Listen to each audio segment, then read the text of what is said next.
Hello friends, super magic રસોઈમાં મિત્રો હું આપનું સ્વાગત કરું છું। આજે હું આપણે લીલી મગફળી એટલે કે જે ઓરા આવે છે, અત્યારે ફૂલ માર્કેટમાં સીઝન ચાલી રહી છે, તો એને આપણે એકદમ સરળ રીતે કઈ રીતે શેકવાને, ઊભા રહેવું ના પડે, તમારા હાથ ન બગડે એવી રીતે માંડવીને કેવી રીતે શેકવીને મગફળીને એનો વિડીયો હું તમારી સાથે શેર કરું છું। તો તમને ચોક્કસ આ વિડીયો ઉપયોગી થશે। ગમે તો લાઈક કરજો, શેર કરજો અને સબસ્ક્રાઇબ કરવાનું તો ભૂલતા જ નહીં। અને મિત્રો બાજુમાં રહેલું બેલ આઇકનને પણ પ્રેસ કરજો, જેથી કરીને લેટેસ્ટ વિડીયોની માહિતી તમને મળતી રહે। તો જો મિત્રો, અત્યારે આ મેં લીલી મગફળી લીધી છે, ઓરા છે, એ 2.5 કિલોથી 3 કિલો જેવી મગફળી છે। આને અત્યારે આપણે માર્કેટમાંથી લાવી છીએ કે વાડીએથી લાવીએ છીએ ને તો માટી વાળી તો હોય જ છે, તો એને આપણે એકદમ સરસ 2-3 પાણીએ ધોઈ નાખશું। તો આ રીતે આપણે પાણીના બાઉલમાં મગફળી નાખી અને જે માટી હોય એ કાઢી નાખશું। 2-3 પાણી આપણે ધોઈ નાખશું। આ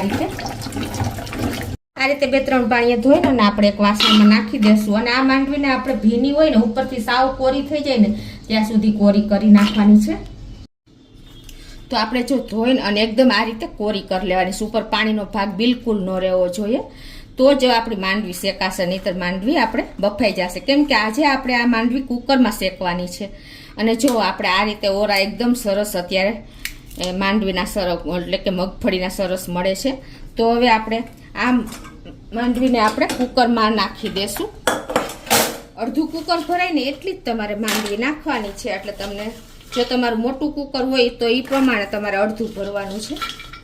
આ રીતે આપણે માંડવીને કુકરમાં નાખી દેશું અને આ બાજુ આપણે ગેસ ચાલુ કરી અને ગેસની ફ્લેમ મીડિયમ રાખશું। અને પછી આપણે જો તમારે એલ્યુમિનિયમનું કુકર હોય ને તો તમારે તેલથી ગ્રીસ કરી લેવાનું, કેમ કે એમાં ડાઘા પડી જાય છે। સ્ટીલના કુકરમાં વાંધો નથી આવતો, તો પણ તમારે ગ્રીસ કરવું હોય તો કરી શકો છો। હવે ગેસ મીડિયમ રાખીને અને આ રીતે આપણે કુકરનું ઢાંકણું બંધ કરી દેશું। અને પછી આપણે ઉપરથી સીટી કાઢી લેવાની છે। જો સીટી નહીં કાઢીએ ને તો આપણી માંડવી બફાઈ જશે, શેકાશે નહીં।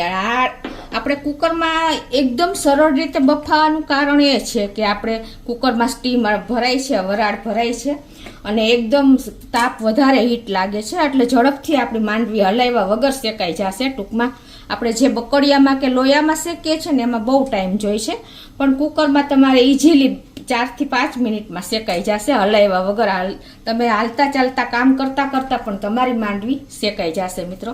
તો આ રીતે આપણે ઉપરથી સીટી કાઢવાનું ખાસ ન ભૂલતા, નહીંતર તમારી માંડવી શેકાવાને બદલે બફાઈ જશે। તો હવે મીડિયમ ફ્લેમ ઉપર આપણે 2 થી 3 મિનિટ આ રીતે રાખશું અને વચ્ચે 2 થી 3 વાર હલાવી લેશું। 3 મિનિટ જેવું થયું છે ને આપણે 2 થી 3 વાર હલાવી લીધી છે। આ રીતે જો હવે ગેસ બંધ કરી દઉં છું અને હવે આને આપણે 2 મિનિટ આમનેમ રાખશું, સીધું કુકરનું ઢાંકણ નહીં ખોલી અને 2 મિનિટ આમને આમનેમ રાખશું ને ત્યારે વચ્ચે 1-2 વાર આપણે આ રીતે હલાવી લેવાની, એટલે શું નીચે મગફળી દાજી ન જાય। કુકરનું તળિયું આપણે એકદમ ગરમ હોય છે। તો કુકર બંધ કર્યા પછી જો 2 મિનિટ થઈ છે અને વચ્ચે વચ્ચે આપણે પણ 2 વાર ચલાવી લીધું છે। તો હવે આપણે કુકરને ખોલી લેશું।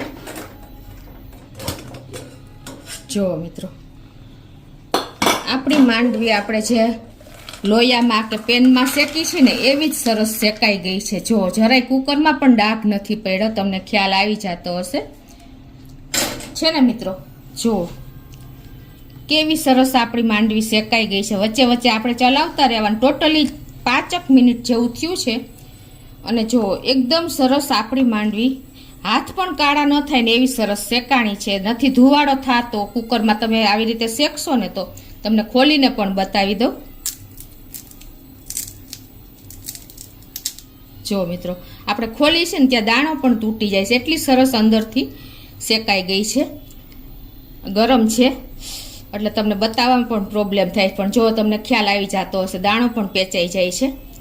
તો આ રીતે તમે કુકરમાં કોઈ પણ જાતની ઝંઝટ વગર, ટાઈમ બગાડ્યા વગર ઇઝીલી તમે કામ કરતા કરતા પણ માંડવી શેકી શકો છો। તો મિત્રો, આ ઓરા અત્યારે આપણે ફૂલ સિઝન માર્કેટમાં જોવા મળે છે અને આપણને ભાવે પણ એટલા સરસ શેકેલા ઓરા, બાફેલા કરતાં પણ વધારે મીઠા લાગે છે। જો મિત્રો, તો અત્યારે તમે જોઈ એટલી મગફળી ઇઝીલી તમે બાળકોને કે વડીલોને આપણે શેકીને ગરમ ગરમ ભાવે જ છે। તો આ રીતે તમે કુકરમાં શેકશો ને તો તમને બહુ મજા આવશે અને તમને કંટાળો પણ નહીં આવે માંડવી શેકવાનો। આ રીતે તમે ચોક્કસ એક વખત ટ્રાય કરજો મિત્રો. અને તમને મારો વિડીયો ગમે તો લાઈક કરજો, શેર કરજો અને સબસ્ક્રાઈબ કરવાનું તો ભૂલતા જ નહીં.